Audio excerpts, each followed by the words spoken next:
A very good afternoon everyone. I hope all of you are doing well और सब अच्छा कर रहे होंगे लाइफ में अपने। देखिए, जिस लीगल कंसल्टेंट का लिए मेरे को ढेरों ढेरों बच्चों ने फ़ोन किया, मैंने कोई प्लान नहीं किया था। मैंने बस वो जो वीडियो था लास्ट जो अपलोड हुआ था, वो बस मैंने रनिंग हैंड में मैंने बोला था कि एक वैकेंसी आई हुई है, आप फॉर्म भर दीजिए। और उस वीडियो को देखते हुए काफ़ी सारे लोगों ने मुझे फ़ोन किया। तो अभी शायद ईडी के इंटरव्यू शेड्यूल हो गए हैं आप लोगों के। कुछ बच्चों के सवाल होते हैं जो कॉमनली मैं आंसर नहीं कर सकता सारे आंसर्स, क्योंकि मेरे पास समय की थोड़ी सी दिक्कत होती है। तो जो भी कमिंग संडे आ रहा है हमारे पास में, जो भी संडे हमारे सामने आएगा बिफोर योर इंटरव्यू, कुछ बच्चों का इंटरव्यू 1 तारीख को है, कुछ का 30 तारीख से। जब भी इंटरव्यू शेड्यूल स्टार्ट हो रहे हैं तो एक बार प्लीज मुझे बता दीजिएगा आप लोग। हम लोग अभ्युत्थान लॉ अकेडमी कुछ चीजें मैं आप लोगों से प्रेजेंट करना चाहता हूँ। जैसे सबसे पहली चीज है, सर अगर ईडी के इंटरव्यू के लिए जा रहे हैं तो क्या पढ़ के जाएं और क्या नहीं पढ़ के जाएं। इसका जवाब मैं एक गूगल मीट पे क्लास लूंगा और साथ में एक मॉक इंटरव्यू भी आपका लूंगा। इसके साथ साथ मैं आपको बहुत सारे स्टडी मटेरियल भी प्रोवाइड करूंगा। सबसे पहला सवाल जो बच्चों को होता है, सर क्या पढ़ के जाएं। मैं सारे सवाल अभी यहाँ पे डिस्कस कर लेता हूँ। क्या पढ़ के जाएं? तो सर जो आप अपनी प्रैक्टिस करते हो, आप यूजुअली वो चीज पढ़ के जाइए। अपार्ट फ्रॉम इट, दूसरा सवाल जो बच्चों होता है कि इंटरव्यू में जाके बोलना क्या है। सबसे इंपॉर्टेंट चीज ये भी होती है कि जैसे बहुत से बच्चे हैं जो कहते हैं सर मैं प्रैक्टिस नहीं करते, या फिर बहुत से बोलते हैं सर हमने तो प्रैक्टिस की नहीं कभी, या हम प्रैक्टिस तो करते हैं लेकिन उसको बहुत हाईलाइटेड प्रैक्टिस नहीं करते। तो उस पर किस तरह से आपको अपना आंसर प्रिपेयर करना है, वो भी इसके रिगार्डिंग में मैं बात करूंगा। दूसरी चीज ये है कि पोस्टिंग कहाँ ये लोग दे सकते हैं। देखिए, जब मैं चेन्नई पोस्टेड था खुद, और मैं चेन्नई के साउथ जोन, ईडी के साउथ जोन में पोस्टेड था। मैं जोन 1 के ऑफिस में पोस्टेड था, अरुमबक्कम में। अरुमबक्कम इज ए रेजिडेंस जहाँ पे ये पूरा ऑफिस है, सरकारी कार्यालय है सारे। अरुमबक्कम चेन्नई में, वहाँ मेरी पोस्टिंग थी। Last year I was with ED legal consultant. और ये मैंने ज़्यादा लंबे समय तक ये जॉब नहीं की थी। अराउंड ऑलमोस्ट 6 महीने तक मैंने ये जॉब की थी। Then I resign from there. So the thing is, ये जो नौकरी मैंने वहाँ पे की, क्यों छोड़ी, क्या है इसकी लिमिटेशंस क्या है, इसके रिगार्डिंग मैंने लास्ट वीडियो में मैंने बोल दिया था। सो द थिंग इज, पोस्टिंग कहाँ दे सकते हैं। देखिए सर, मदुरई में खाली है शायद अभी। अभी कुछ नए ऑफिस इन लोगों ने बनाए हैं। जैसे नागपुर में ये लोग ऑफिस बनाए हैं, सब कुछ कह रहे हैं। नागपुर में हो गया, रायपुर हो गया, जोधपुर में इन शायद लोगों का ऑफिस का बनाने का काम चल रहा है। एक ये ऑफिस बना रहे हैं, भिवानी के अंदर भी ऑफिस की बात चल रही है। तो जब मैं था तो उस टाइम इन लोगों ने यही कहा था कि सर आपको ट्रांसफर दे देंगे, लेकिन आई वॉज नॉट इंटरेस्टेड। मैं ज़्यादा इंटरेस्टेड नहीं था उस काम में, क्योंकि मुझे टीचिंग में आना था। इस वजह से मैंने रिजाइन किया।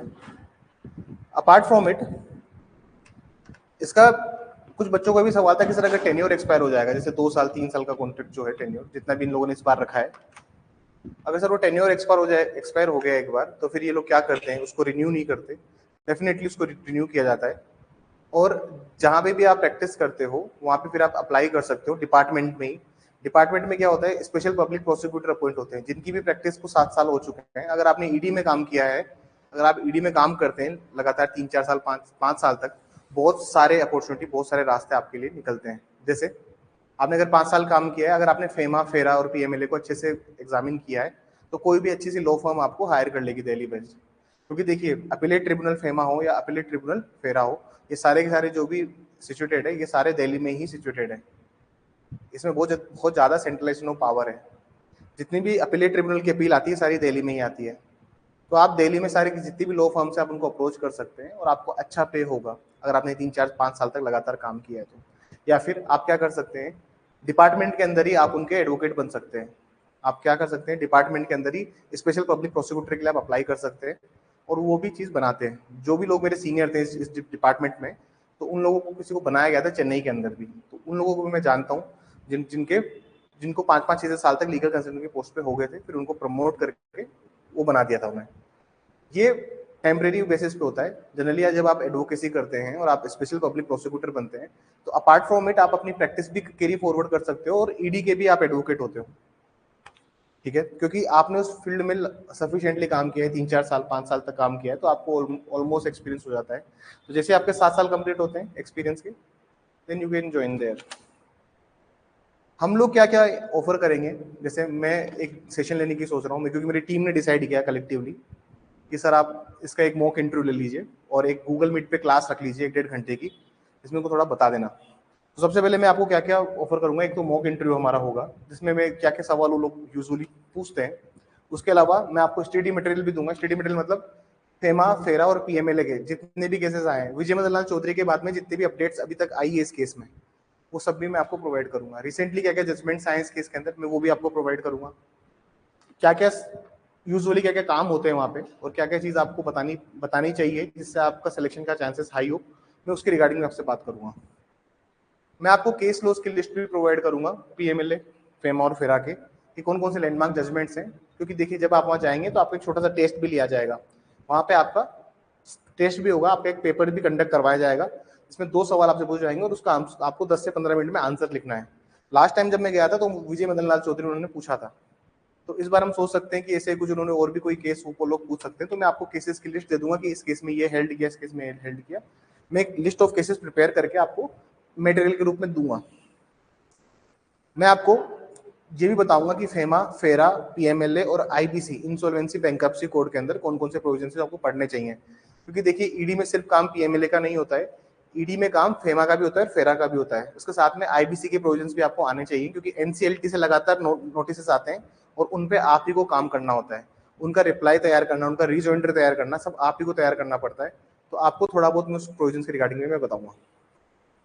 अपार्ट फ्रॉम इट जो लोग प्रैक्टिसिंग एडवोकेट हैं उन लोगों को क्या चीज़ हाईलाइट करनी चाहिए उसके रिगार्डिंग में मैं बात करूंगा। और जो लोग प्रैक्टिस नहीं करते, तो जो भी इंटरव्यू मटेरियल्स मैं आपको प्रोवाइड करूंगा उससे आप अपना सिलेक्शन अश्योर कर सकते हैं, थोड़ा सा अगर उसको अच्छे से बोल पाए तो। अगर आप बोलने में थोड़ा सा ठीक है और जो भी मटेरियल आपको दिया है, जो मॉक इंटरव्यू में जो भी कमियां होगी मैं आपको हैंड टू हैंड वही डिस्कस करूंगा। 2 पैनल होंगे मॉक इंटरव्यू पे, एक मेरे साथ में एक और मैम होगी जिनका सीबीआई का पीपी और एनआईए पीपी के अभी इंटरव्यू शेड्यूल है। उन्होंने और पहले भी इसके इंटरव्यू दिए हुए हैं। उन्होंने एएलए का इंटरव्यू दिया हुआ है, जो अपना assistant law officer, assistant legal adviser होता है ईडी में, उसका भी उनका इंटरव्यू दिया हुआ है, यूपीएससी जो करवाता है। तो सफिशिएंट एक्सपीरियंस है जो टीम के ऊपर, तो आप चाहें तो ज्वाइन कर सकते हैं। प्लीज़ जो सीरियस कैंडिडेट हो वही मेरे पास कांटेक्ट करें और प्लीज़ मुझे फ़ोन मत कीजिएगा, ये जो नंबर है इस पे फ़ोन मत कीजिएगा आप। मतलब आज का डे है, आज फ्राइडे है, ठीक है, ठीक है। तो प्लीज़ संडे तक आप अपनी एंट्रीज भेज दीजिएगा, उसके अकॉर्डिंगली मैं इंटरव्यू शेड्यूल कर दूंगा, ठीक है। Thank you.